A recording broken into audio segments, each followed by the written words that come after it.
మీ ఎలాంటి వ్యాపార ప్రకటనలకైనా వెంటనే మా ఛానల్ సంప్రదించండి. శ్రీ గురుభ్యో నమ. హరి ఓం. శ్రీ మహాగణాధిపతయే నమ. శ్రీ మహాసరస్వత్యై నమ. శ్రీ గురుభ్యో నమ. హరి ఓం. అగజానన పద్మార్కము గజానన మహర్నిశం అనేకదం తం భక్తానాం ఏకదం తముపాస్మహే. వందే శంభుముమాపతిం సురగురుం వందే జగత్కారణం వందే పన్నగభూషణం మృగధరం వందే పశూనాం పతిం వందే సూర్యశశాంకవక్నినయనం వందే ముకుందప్రియం వందే భక్తజనాశ్రయం చ వరదం వందే శివం శంకరం. 2025 సంవత్సరం డిసెంబర్ నెల 2వ రాశి వృషభ రాశి. ఈ వృషభ రాశి యొక్క స్వభావం, వృషభ రాశి ఈశ్వరుడు యొక్క వాహనం. ఎద్దు అనగా ఈశ్వరుడు వాహనం. శుక్రుడు, శుక్రాచార్యుడు, ఈ 2 గ్రహాలు కూడా చాలా ఈ రాశులు విశేషమైంది. ఇప్పుడు మనం చెప్పుకుంటోంది వృషభ రాశి ఫలితం చెప్పుకుంటున్నాం. ఎప్పుడు కూడా రైతు ఏం చేస్తాడు, సంక్రాంతి పండుగ వచ్చిందంటే కొమ్ములకు రంగేసి పసుపు రాచి బుట్లు పెట్టి కనీసం రైతు ఆ ఆంబోతి ఎద్దుకి, దున్నేటువంటి ఎద్దుకి 2 కాళ్ళు ముందు కాళ్ళు పట్టుకొని నమస్కారం చేస్తాడు.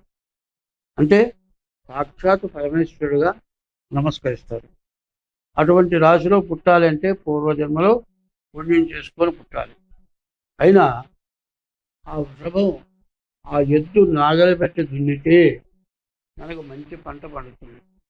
తర్వాత ఆ ఎద్దు యొక్క పేడ భూమిలో పడ్డా కూడా, ఆవు పేడ భూమి ఎందు పడ్డా కూడా, మరి ఎటువంటి సూక్ష్మజీవులు ఉన్నా భూమిని పండనివ్వకుండా చేసేటువంటి ఎటువంటి జీవరాశులైనా సరే నశించిపోతాయి.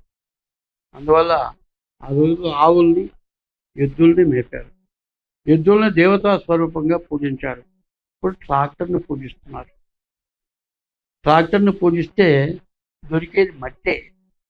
ఎద్దుని, ఆవుని పూజిస్తే దొరికేది ఆహారం, శక్తి, మరి 100 సంవత్సరాల ఆయుష్ ఇవన్నీ వస్తాయి. 100 సంవత్సరాల ఆయుష్ బ్రతకగలిగిన రాశి వృషభ రాశి. ఈ వృషభ రాశి ఎట్లా ఉందో చూద్దాం. ఈ వృషభ రాశికి శని ఒక్కడు ఏకాదశి స్థానంలో ఉన్నాడు. మిగతా ఏ గ్రహాలు పూర్తిగా బాగాలేదు. దీనివల్ల చాలా నష్టాలు, కష్టాలు ఎక్కువగా ఉన్నాయి. శాస్త్రం ఏంటంటే, ఒక పుట్ట ఈ వృషభ రాశి చెబుతుంటే చాలా గుర్తొస్తున్నాయి.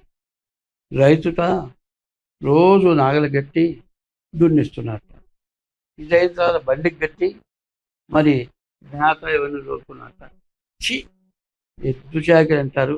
అసలు అరే ఎద్దులాగా చేస్తున్నావురా అంటారు. మనిషి కూడా చాకరి ఎక్కువ చేస్తే ఎద్దునితో పోలుస్తారు. చి, ఈ పని చేయలేమురా అని దేశాంతరం పోయింది ఎద్దు. ఇలా పోతే ఎవడో చూసట, అరే ఎద్దు భలే ఉందిరా అన్నంట. గానుక కట్టట. అప్పుడు సిమెంట్ లేదు, సున్నం వేసేవాడు గానుకతో. ఆ గానుక కట్టి 24 గంటలు దున్నిస్తున్నా, చుట్టూ తిరగడం దాని పని అదేట.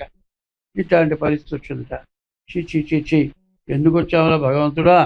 అది రైతు దగ్గర ఉన్నా కూడా కడుపు నిండా మంచి ఆహారం పెట్టేవాడు, బలం వచ్చే ఆహారం పెట్టేవాడు, ఏ రోగం రాకుండా చూసుకునేవాడు. నీ బుద్ధి తక్కువ అయ్యి దేశాంతరం వచ్చారు, నాకు ఈ కర్మ పట్టింది అంటే అప్పుడు వాడు అమ్ముకుంటాను ఇస్తాడు అట్టవరకు. ఇది మరి గానుక పని చేయకుండా మానేసింది. మానేస్తే ఎవరైనా కొందామని వస్తే మళ్ళీ రైతు తీసుకెళ్తాడేమో దాన్ని భయపుట్టి చుట్టూ గిరగిరగిరగిర మొదలుపెట్టింది. చిచ్చి, దీనికి ఏదో కళ్ళు లేవు, ఇట్లా తిరుగుతుంది అనుకున్నారు. అట్లాగే ఈ వృషభ రాశి యొక్క పరిస్థితి అట్లా ఉంది. చాకరీ ఎక్కువైపోయింది, బతుకు తిరుగు లేదు, ఆదాయం లేదు, చాలా కష్టం ఉంది, చాలా నష్టం ఉంది. తర్వాత అనారోగ్యాలు ఉన్నాయి, చేసే ఉద్యోగం ఉండదు, ఉద్యోగం నుంచి బయటకు పోయే పరిస్థితి వస్తుంది. ఇట్లాంటి పరిస్థితులన్నీ కూడా ఈ వృషభ రాశికి కనబడుతూ ఉన్నాయి. ఏకాదశిలో ఒక్క శని వల్ల కొంతవరకు మంచి జరగటానికి అవకాశం ఉంది. కానీ రాబోతుంది 2 సంవత్సరాల తర్వాత ఏలినాటి శని రాబోతుంది. ఎప్పుడైనా సరే ఒకప్పుడు రైతు ఏం చేసేవాడంటే పండగానే ఊళ్ళో కరణానికి లేకపోతే పురోహితుడు బ్రాహ్మడికి దేవుడికి పండిన పంట కొద్దిగా ఇచ్చేవాడు. ఎందుకంటే మనమే తినకూడదు, అందరూ తినాలి. కనీసం గంగిరెద్దులాడు వస్తాడు, వాడికి కాస్త పెట్టేవాడు. మరి అక్షయ పాత్ర వేసుకొని హరిదాస్ వస్తాడు, వాడికి పెట్టేవాడు. ఇన్ని రకాల పుణ్యమైన పనులు చేసేవాడు. అట్లా చేస్తేనే రైతు పైకి వచ్చాడు. కానీ ఇప్పుడు పరిస్థితి ఏమిటంటే రైతు పైకి వచ్చే పరిస్థితి లేదు. ట్రాక్టర్తో దున్నటం, ట్రాక్టర్ ప్రతివాడు కొండు, ఎవడో ట్రాక్టర్ని కాంట్రాక్టు ఓ రోజు 2 రోజులు దున్నుతాడు పోతాడు. దాంట్లో ఆ మట్టిలో లోపల గడ్డలు మొత్తం నలగవు. నీవు ఆవులు లేవు, ఎద్దులు లేవు. మరి ఆ ఆవు పేడ ఎంత ప్రత్యేకమైందో తెలియదు. ఆ ఆవు పంచితం తాగితే నీకున్న రోగాలు పోతాయి. ఆవు పంచితం పొలంలో వేస్తుంది, ఆవు పేడ పొలంలో వేస్తుంది, నైదిబ్బులంతా వేస్తున్నారు. ఇప్పటికైనా జ్ఞానం కలిగితే మానవ జన్మ ఎత్తిన వాళ్ళు ఎవరైనా సరే ఆవుని ఎద్దుని పూజించాలి. వ్యవసాయం బాగుండాలి, అందరం బాగుండాలి. ఇట్లా బాగుండాలి అంటే ఈ వృషభ రాశి వాళ్ళు తప్పనిసరిగా ఆవుని గోవుని పూజించాలి. గోవుకి ఆహారం పెట్టాలి. ఏదో నీ ఇంట్లో పెంచకుండా గోవుకి ఆహారం పెడితే సరిపోదు. గోవు ఎట్లాంటిదంటే ఇంట్లో పిల్లలతో సమానంగా బతుకుతుంది. సరాసరి ఇంట్లో రైతు దగ్గరికి వచ్చి పక్కన పడుకున్న చిన్న పేదూడను చూశాను. మేము పెంచాం, నా దగ్గరికి వచ్చే దూడ మరి ఎంతో ఇదిగా ప్రేమగా ఉండేది. అట్లాంటివి చేస్తేనే ఈ వృషభ రాశి వాళ్ళకి బ్రతుకు తెరువుకి మంచి మార్గం రాబోతోంది. ఏలినాటి శని, ఈ ఏలినాటి శని వచ్చింది అంటే మాత్రం ఇక మాత్రం మిమ్మల్ని బాగు చేసేవాళ్ళు ఎవరు లేరు.